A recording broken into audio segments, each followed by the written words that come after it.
नमस्कार। औद्योगिक प्रशिक्षण संस्थानों के इंजीनियरिंग व्यवसाय के विषय कार्यशाला गणना एवं विज्ञान की पाठ्यचर्या में अंकित प्रसंग कार्य शक्ति ऊर्जा पर आज मैं आपको प्रशिक्षण प्रदान करूंगा। कार्य कार्य की अगर परिभाषा अगर हम बताते हैं तो कार्य के बारे में ये कहा जाता है कि जब किसी वस्तु पर कोई बाहरी बल लगाया जाए और वह वस्तु उस बल की गति की दिशा में कुछ दूरी तय करती है, तब बल और बल के द्वारा जो चली गई दूरी है, इसके गुणनफल को कार्य कहते हैं। यानी कहने का मतलब यहाँ पे ये हुआ कि यदि हम कोई वस्तु लें, यदि स अगर कोई वस्तु लें और उस वस्तु पे यदि कोई बल लगाया जाए, यदि हमने उस वस्तु पे कोई बल लगाया और बल लगाने की वजह से वह वस्तु आगे की ओर कुछ दूरी अगर तय कर ले, अगर आगे की तरफ चल के कुछ दूरी अगर तय कर लेती है, तो उस वस्तु पे लगाया गया जो बल है और उस वस्तु द्वारा जो चली गई दूरी है, अगर दोनों का मल्टीप्लाई कर दें तो इससे हमें उस वस्तु द्वारा किया गया कार्य आसानी से प्राप्त हो जाएगा। इसका जो यहाँ पे फार्मूला जो यूज़ किया गया है वो W is equal to F into D, यानी F जो है वो उस वस्तु पर लगाया गया बल है और जो D है वो डिस्प्लेसमेंट यानी उस वस्तु द्वारा चली गई दूरी को यहाँ पे ये दिखाएगा। अब हम बात करते हैं यदि अगर कोई फोर्स जो है वो पर्टिकुलर किसी एंगल पे अगर हमने लगाया है, जैसे कि पहले पहले हमने बल जो है वो आगे की तरफ लगाया, लेकिन यदि यदि वो बल हम ऊपर की ओर कुछ एक एंगल थीटा डिग्री पे अगर हम उसको लगाते हैं, तो उस कंडीशन पे ये जो लगाया गया जो बल है, ये 2 रिजल्टेंट कंपोनेंट में टूट जाएगा। अब 2 रिजल्टेंट कंपोनेंट कौन-कौन से होंगे? एक तो हम जो नीचे की डायरेक्शन की ओर होगा, उसको जो है हम बोलेंगे एक तरीके से F cos थीटा, और जो ऊपर की तरफ लगेगा यानी अपवर्ड डायरेक्शन में ये हो जाएगा F sin थीटा। ये तब की कंडीशन है जब हमारा फोर्स जो है वो किसी एंगल पे अगर लगाया जाए, तो उस कंडीशन पे जो हमारा फॉर्मूला आएगा वो W is equal to F into D cos theta, यानी तीनों का हम मल्टीप्लाई कर देंगे अगर ये सामने की डायरेक्शन में अगर आपको निकालना है, और यदि अपवर्ड डायरेक्शन में अगर कोई बल निकालना है तो उस कंडीशन पे वो हमारा साइन थीटा में जो है टूट जाता है। तो इस तरीके से आसानी से जो है हम किसी कार्य को जो है वो निकाल सकते हैं। किसी कार्य की जो इकाई है वो इकाई जो है वो जूल होती है, उसको जूल से डिनोट करते हैं। और सामने दिए गए चित्र में भी कई तरीके के वर्क को दिखाया गया है, जैसे कि ये सामने कोई घास काटने वाला जो मशीन है वो आगे की ओर इसको मूव कर रहा है, तो उसका मतलब ये हुआ कि आगे की डायरेक्शन की ओर ये मूव कर रहा है और इसका जो बल है वो नीचे की ओर डायरेक्शन में इसका बल लगाया जा रहा है। इसी तरीके से एक व्यक्ति जो है वो खड़ा हुआ है और अपने हाथ में भार लेके, लेकिन वो मूव नहीं कर रहा है। तो इसका मतलब ये हुआ कि वो मूव ना करने की वजह से उसके द्वारा जो किया गया कार्य है वो 0 होगा। अगर नेक्स्ट वाला देखते हैं कि ये व्यक्ति जो है आगे की ओर यानी फॉरवर्ड डायरेक्शन में अगर मूव कर रहा है, तो इसका मतलब है कि इस व्यक्ति द्वारा कोई कोई ना कोई कार्य जो है वो किया जा रहा है। इसी तरीके से ये कई एग्जाम्पल्स हैं जो कि किसी भी कार्य को जो है वो दर्शाते हैं। अब नेक्स्ट टॉपिक है शक्ति। शक्ति को हम पावर भी बोलते हैं। अगर हम इसकी परिभाषा बोलते हैं तो कार्य करने की दर को शक्ति कहा जाता है। यानी अगर कोई व्यक्ति अगर कोई कार्य कर रहा है और किस समय से वो कर रहा है, तो यानी अगर एक समय का आंकड़ा अगर इधर आ जाता है तो यानी जो दर के साथ अगर हम इसके रिलेशन को निकालें तो उसको शक्ति कहा जा सकता है। शक्ति का जो फॉर्मूला होता है वो W अपॉन T होगा। जो W है वो कार्य को दर्शाएगा और जो T है वो समय को दर्शाएगा। तो इस तरीके से W अपॉन T जो है इसका एक सूत्र होगा शक्ति का। और यदि हम उस W की जगह पे F इंटू एस रख दें तो F into S upon T, ये भी एक फॉर्मूला जो है वो सामने निकल के आएगा शक्ति का। अब यहाँ पे जो F है ये बल को बता रहा है और जो S है वो हमारा बल की दिशा में चली गई दूरी को यहाँ पे दर्शा रहा है। यानी बल की दिशा में जो चली गई दूरी है उसको जो है हमने यहाँ पे S से दिखा दिया है। अब अगर हम इसकी बात करें कि अगर इसकी इकाई की बात करें तो इसकी जो इकाई है वो हमारी हॉर्स पावर या अश्व शक्ति भी हो सकती है। इसके अलावा इसकी जो यूनिट है वो वॉट में भी हम बोल सकते हैं कि जो वॉट है ये भी एक शक्ति का मात्रक है। अगर इलेक्ट्रिकल या इलेक्ट्रिसिटी रिलेटेड अगर कोई चीज़ होता है तो हम उसमें वॉट से जो है उसको इकाई को दिखा सकते हैं। अब यहाँ पे कई सारे एग्ज़ाम्पल्स हैं जो कि हमारा शक्ति को दर्शा रहा है। किसी व्यक्ति द्वारा अगर दौड़ लगाई जाती है तो उसमें भी कोई ना कोई शक्ति होती है। कोई अश्व दौड़ रहा है जैसा कि अश्व में 346 वॉट होता है, 1 अश्व शक्ति बराबर। तो वो हमारा जो है इतना वॉट की शक्ति होती है। ये बल्ब को है, बल्ब का यहाँ पे एग्ज़ाम्पल लिया गया है और इसके अलावा जो है कोई कार है, इसके अंदर भी शक्ति का हम जो है यूज़ करके इसको आसानी से जो है हम चला सकते हैं। अब नेक्स्ट हम बात करते हैं कि ऊर्जा। ऊर्जा को हम एनर्जी भी बोलते हैं कि यानी कि अगर हम इसकी परिभाषा की बात करें तो कार्य करने की जो क्षमता है किसी भी चीज़ में तो उसको ऊर्जा बोला जाता है। यानी अगर कोई कार्य कर रहा है यानी कोई कोई पर्सन या कोई मशीन अगर कार्य करती रहती है, तो इसका मतलब ये हुआ कि उसकी जो क्षमता है यानी जो उसका पोटेंशियल है, एक तरीके से हम बोल सकते हैं कि उसकी कैपेसिटी है जो काम करने की, वही उसकी ऊर्जा है, वही उसकी एनर्जी कहलाती है। अब हम बात करते हैं कि ऊर्जा का संरक्षण का नियम। ऊर्जा के संरक्षण के नियम के अनुसार ऊर्जा को उत्पन्न या नष्ट नहीं किया जा सकता है। केवल एक तरीके की ऊर्जा का रूपांतरण दूसरे तरीके की ऊर्जा में हो जाता है। यानी ऊर्जा को ना तो आप नष्ट कर सकते हो, ना ही उत्पन्न करोगे। बस होगा क्या कि एक तरीके की जो ऊर्जा होगी, उसको दूसरे तरीके की ऊर्जा में हम कन्वर्ट करते जाते हैं। जैसे कि यहाँ पे देखिए एग्ज़ाम्पल दे रखा है। एग्ज़ाम्पल में दे रखा है कि यदि आपको दे रखा है यहाँ पे केमिकल एनर्जी, अगर केमिकल एनर्जी जो है वो हमें यहाँ पे अगर दे रखी है, तो केमिकल एनर्जी को हम इलेक्ट्रिकल एनर्जी में भी कन्वर्ट कर सकते हैं। इसके अलावा काइनेटिक एनर्जी में भी कन्वर्ट कर सकते हैं और इलेक्ट्रिसिटी भी जनरेट कर सकते हैं। यानी इस तरीके से हम किसी भी केमिकल एनर्जी के थ्रू यानी एक तरीके की ऊर्जा का रूपांतरण 3 तरीके की ऊर्जा के रूपांतरण में हम कर सकते हैं। तो ऊर्जा का जो संरक्षण का नियम है, वो यही चीज़ यहाँ पे लागू हो जाता है। अब यहाँ पे देख रहे हैं कि जो इलेक्ट्रिसिटी है, यानी इलेक्ट्रिसिटी जो है, इसको भी हम 2 पार्ट में डिवाइड कर सकते हैं। यानी एक लाइट में और दूसरा साउंड एंड लाइट। यानी टीवी जो हमारी चलती है, वो भी एक तरीके से जो है एग्ज़ाम्पल जो है वो हमारा ये हो जाएगा कि इलेक्ट्रिसिटी को कन्वर्ट कर दिया आपने लाइट और साउंड में। इसके अलावा यही केमिकल एनर्जी जो है वो कन्वर्ट हो जाती है हमारी मैकेनिकल एनर्जी में। मैकेनिकल एनर्जी का मतलब यहाँ पे अगर रॉकेट है या जेट हवाई जहाज है, अगर इन सभी में अगर हम फ्यूल को भर देते हैं, केमिकल एनर्जी दे देते हैं, तो इससे ये आसानी से जो है मूव करते हैं या चलते हैं। तो हम ये कह सकते हैं कि केमिकल एनर्जी का कन्वर्जन मैकेनिकल एनर्जी में हो गया। इसके अलावा अब यहाँ पे दे रखे हैं कि केमिकल एनर्जी को एज़ अ फूड यानी खाना जो होता है, जो हम खाना खाते हैं, इसको भी हम केमिकल एनर्जी में यूज़ कर सकते हैं। यानी केमिकल एनर्जी में हमने इसको यूज़ करके इसका जो यूज़ किया है, वो एनर्जी टू वर्क यानी अगर हम कोई काम करते हैं तो उसके लिए जो हमें एनर्जी चाहिए, वो हमें केमिकल एनर्जी से मिलेगी। तो इस तरीके से ये एक तरीके से पूरी की पूरी चेन है कि किसी तरीके से हम ऊर्जा को कई पार्ट्स में डिवाइड कर सकते हैं और एक तरीके की ऊर्जा का रूपांतरण 1 या 2 या इससे अधिक हम ऊर्जा में जो है उसको रूपांतरित कर सकते हैं। तो इस तरीके से हम कह सकते हैं कि ये हमारा जो है ऊर्जा है और ये उसके एग्ज़ाम्पल्स हैं। अब हम बात करते हैं भौतिक रूप में ऊर्जा के प्रकार। भौतिक रूप में यानी कि एक तरीके से फिजिकल में जो उसका जो रूप है उसमें कई प्रकार की ऊर्जा जो है वो यूज़ होंगी। जैसे सबसे पहले जो हम बात करेंगे वो है यांत्रिक ऊर्जा। यानी यांत्रिक ऊर्जा यानी कि अगर मूवमेंट यानी अगर किसी मशीन में मूवमेंट है और उस मूवमेंट की वजह से जो ऊर्जा की बात होती है, उसी को यांत्रिक ऊर्जा भी हम बोलते हैं। जैसे कार हो गया, क्रेन हो गया, मोटर, पंखा, पवन चक्की, ये सभी यांत्रिक ऊर्जा के उदाहरण हैं। यानी इनसे जो हमें आउटपुट मिल रहा है, वो एक तरीके से यांत्रिक ऊर्जा ही मिल रहा है। अब इसके बाद हम बात करते हैं, दूसरा है हमारा विद्युत ऊर्जा।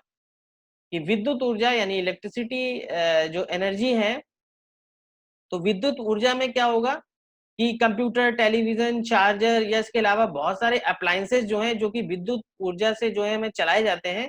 तो ये सभी जो एक तरीके के एग्जाम्पल हैं वो विद्युत ऊर्जा के एग्जाम्पल जो है हम यूज हो जाएंगे। अब इसके बाद बात करते हैं ऊष्मा ऊर्जा।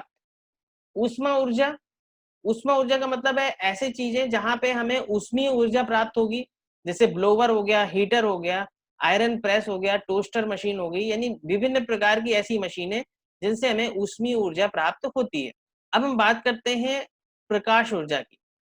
प्रकाश ऊर्जा का मतलब यहाँ पे इस टाइप की चीजें या इस टाइप के अप्लायंसेस जिनसे हमें प्रकाशीय ऊर्जा प्राप्त हो, जैसे बल्ब हो गया, टॉर्च हो गया, ट्यूबलाइट हो गई, एलईडी लाइट हो गई। ये सभी एक ऐसे एग्जाम्पल जिनसे हम जो है प्रकाशीय ऊर्जा जो है आसानी से प्राप्त कर सकते हैं। अब हम बात करते हैं, नेक्स्ट है ध्वनि ऊर्जा। ध्वनि ऊर्जा जैसे horn, speaker, drum, headphone, radio, इसके अलावा ऐसी बहुत सारी चीजें जो ध्वनि उत्पन्न करती हैं, तो वो हमारी ध्वनि ऊर्जा का एग्जाम्पल ध्वनि ऊर्जा भी जो है हो गया। अब हम बात करते हैं रासायनिक ऊर्जा की। रासायनिक ऊर्जा का मतलब केमिकल एनर्जी। अभी इससे पहले जो हमने एक आपको डायग्राम दिखाया था, इसमें हमने ये देखा था कि किस तरीके से रासायनिक ऊर्जा का रूपांतरण कई तरीके की ऊर्जा में हो जा रहा था। तो इसका मतलब रासायनिक ऊर्जा को भी जो है हम आसानी से यूज कर सकते हैं। यहाँ पे हम रासायनिक ऊर्जा का एग्जाम्पल लेते हैं, बैटरी हो गया, सेल हो गया, तेल हो गया, खाना हो गया, कोयला हो गया। ये सभी जो है रासायनिक ऊर्जा के पार्ट हैं। इससे जो है रासायनिक ऊर्जा से में रूपांतरण जो है आसानी से हो जाता है। अब हम बात करते हैं चुंबकीय ऊर्जा। चुंबकीय ऊर्जा का मतलब यहाँ पे जो मैग्नेट है या चुंबक के कारण जो एक ऊर्जा प्रवाह होता है या ऊर्जा जनरेट होती है, उसे चुंबकीय ऊर्जा भी बोला जाता है।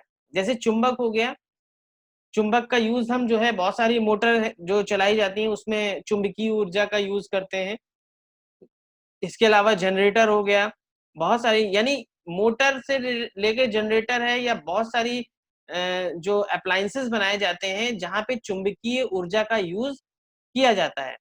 इसके अलावा इलेक्ट्रोमैग्नेटिक्स, जैसे हम बात करते हैं कि बहुत सारी जो मेडिकल फील्ड की डिवाइसेस होती हैं, जो मेडिकल फील्ड में जैसे मान लीजिए एमआरआई वगैरह हो गया या हमारे शरीर की जो जांच करने वाली जो मशीनें हैं, उन सभी में जो है चुंबकीय ऊर्जा का कुछ हद तक जो है हम वहां पे यूज करते हैं। तो इस तरीके से भौतिक रूप में ऊर्जा के प्रकार जो है वो आसानी से जो है हम आपको बता सकते हैं या आसानी से जो उसको डिफाइन किया जा सकता है। अब हम बात करते हैं ऊर्जा के प्रकार। ऊर्जा के प्रकार में जो सबसे पहला एग्जाम्पल है वो है गतिज ऊर्जा का। यानी गतिज ऊर्जा का मतलब हो जाएगा कि किसी वस्तु में गति के कारण उत्पन्न हुई ऊर्जा। यानी अगर कोई वस्तु अगर मोशन में है यानी मूवमेंट में है और उस मूवमेंट की वजह से अगर कोई ऊर्जा जनरेट हो रही है तो उसको हम गतिज ऊर्जा में यूज करेंगे। जैसे कि एग्जाम्पल में यहाँ पे देख रहे हैं कि कोई पर्सन है, वो ऊपर खड़ा हुआ है, उसके हाथ में एक बॉल थी और उस पर्सन ने क्या किया कि उस बॉल को जो है नीचे डाउनवर्ड डायरेक्शन में फेंक दिया। तो इसका मतलब ये हुआ कि इस बॉल के मूवमेंट की वजह से जो भी यहाँ पे एक एनर्जी होगी, एनर्जी जनरेट होगी या ऊर्जा, वो हमारी जो है गतिज ऊर्जा कहलाएगी। ठीक है। गतिज ऊर्जा को निकालने के लिए एक इसका सूत्र होता है, गतिज ऊर्जा बराबर हाफ mv²। यानी एक फॉर्मूला जो है इसका यूज हम लोग जो है अभ्यास के क्वेश्चंस में करते हैं और वहां पे जो है हम जो इसका यूज करते हैं वो हाफ mv² यूज करके हम आसानी से अपने फॉर्मूले को यूज करके क्वेश्चंस को लगाते हैं। अब यहाँ पे जैसे मान लीजिए हम बात करें m क्या है, m जो है वो द्रव्यमान को बताएगा और जो v है वो हमारा गति को बताएगा। यानी कि उसका जो वेग है, किस वेग से वो जो है मूव कर रहा है, वो हमारा जो है उसकी गतिज ऊर्जा को आसानी से डिफाइन कर सकते हैं। अब हम बात करते हैं स्थितिज ऊर्जा। स्थितिज ऊर्जा के बारे में, यानी किसी वस्तु की अवस्था, अगर कोई वस्तु अवस्था में है या स्थिति के कारण उत्पन्न हुई ऊर्जा, उस वस्तु की स्थितिज ऊर्जा कहलाती है। यानी अगर कोई वस्तु अगर खड़ी है, यानी अगर उसमें कोई मूवमेंट नहीं हो रहा है और अगर वो मूवमेंट नहीं हो रहा है तो इसका मतलब है कि उस वस्तु के स्थिति की वजह से या उस वस्तु की अवस्था की वजह से जो ऊर्जा होती जनरेट अगर होती है तो उसको स्थितिज ऊर्जा बोला जाता है। अगर इसके फॉर्मूले की बात करें तो इसका फॉर्मूला जो हो जाएगा वो m into G into H, यहाँ पे m जो है द्रव्यमान हो जाएगा, g गुरुत्वीय त्वरण हो जाएगा और h उसकी ऊंचाई हो जाएगी। जिस तरीके से यहाँ पे एग्जाम्पल में दे रखा है कि एक पर्सन जो है वो किसी बॉल को पकड़े हुए, यानी अपनी स्थिति के कारण जो इसमें एनर्जी हो रही है वो उसको पोटेंशियल एनर्जी या स्थितिज ऊर्जा बोल सकते हैं। इसके बाद स्थितिज ऊर्जा और जो हमारी काइनेटिक एनर्जी यानी गतिज ऊर्जा के बीच में एक बेस्ट एग्जाम्पल यहाँ पे दे रखा है।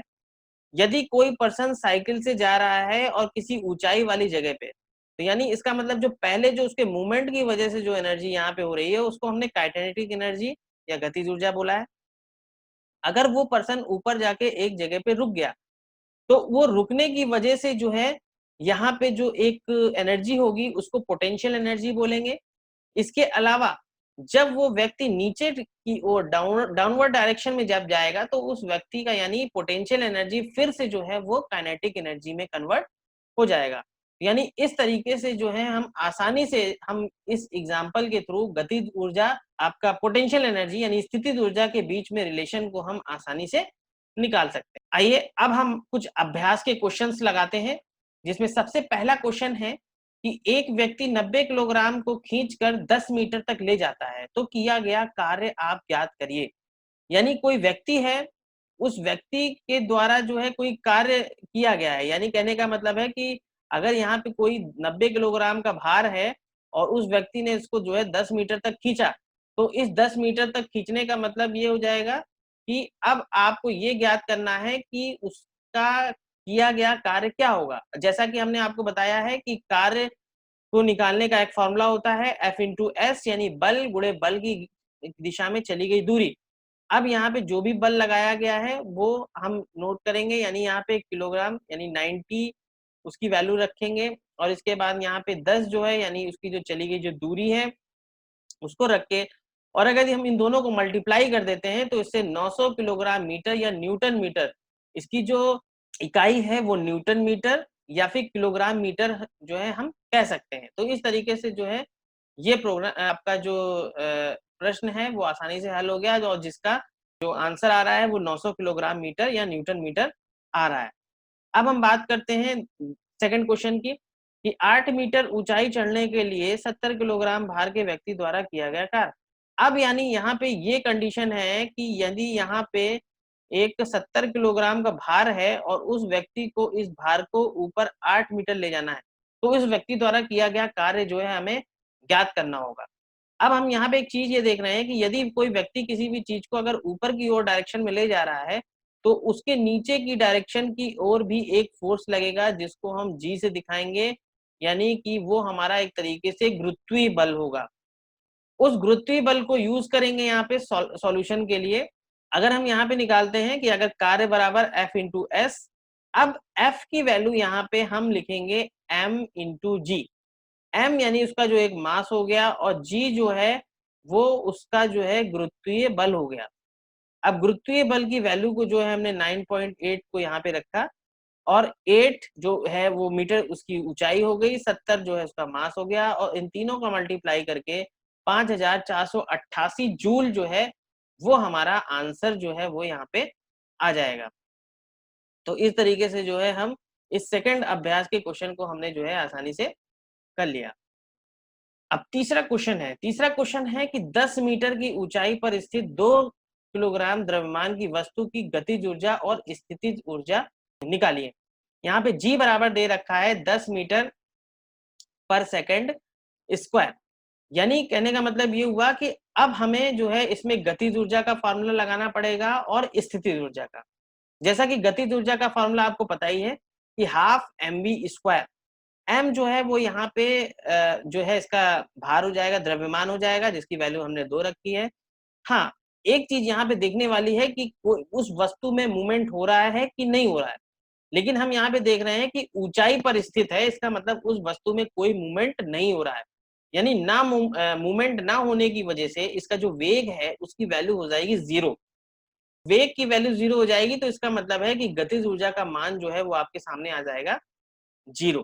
ठीक है, अब हम बात करते हैं स्थितिज ऊर्जा की। स्थितिज ऊर्जा का फॉर्मूला जो हम यूज करेंगे वो यूज करेंगे m into G into H. m into G into H जो है हम उसको यूज करेंगे, यानी हम यहाँ पे जो है m की वैल्यू रख देंगे 2, g की वैल्यू जो है यहाँ पे दे रखी है 10 मीटर पर सेकेंड स्क्वायर, और इसके बाद h की वैल्यू यहाँ पे दे रखी है 10। अगर तीनों का मल्टीप्लाई कर देंगे तो इससे हमें 200 जूल जो है इसकी स्थितिज ऊर्जा जो है वो आसानी से निकल जाएगी।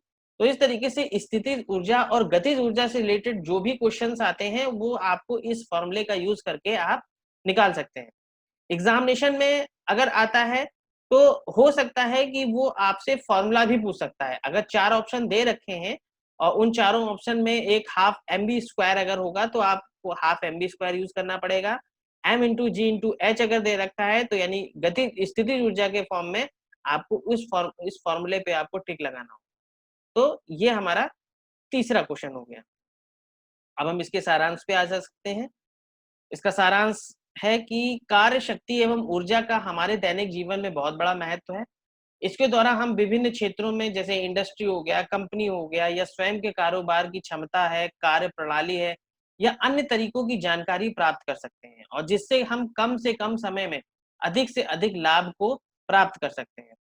अब यानी अगर आपको कार्य के बारे में अगर पता है कि आपको पता है कि अगर कोई भी कार्य जो है उसको 10 आदमी जो है आसानी से कर सकते हैं, लेकिन अगर आपको इसका नॉलेज नहीं है तो हो सकता है कि आपने 10 की जगह 20 आदमी को यूज कर लिया, तो इससे होगा क्या कि आपका जो कारोबार है उसमें हो सकता है कि लॉस हो जाए। तो इस तरीके से आपको ये पता होना चाहिए कि किसी भी कार्य को करने के लिए हमें कितने परसेंट चाहिए। तो ये तभी हो सकता है जब आपको कार्य की डेफिनेशन पता होगी या किस तरीके से उसको हम कार्य को कर सकते हैं। शक्ति की बात करते हैं, शक्ति का मतलब पावर से है, यानी अगर किसी मशीन को आपको चलाना है और उस मशीन को चलाने के लिए मान लीजिए आपको 100 वोल्ट की ज़रूरत है। अगर 100 वोल्टेज पे अगर वो मशीन चलती है, लेकिन यदि आपने उसको 10 वोल्टेज दे दिया, 20 वोल्टेज दे दिया या 100 से ज़्यादा दे दिया, तो ज़्यादा से ज़्यादा वोल्टेज या कम से कम वोल्टेज देने से भी अगर आपको कोई आउटपुट नहीं मिल सकता। तो इसका मतलब है शक्ति के बारे में भी आपको बहुत अच्छी नॉलेज होनी चाहिए।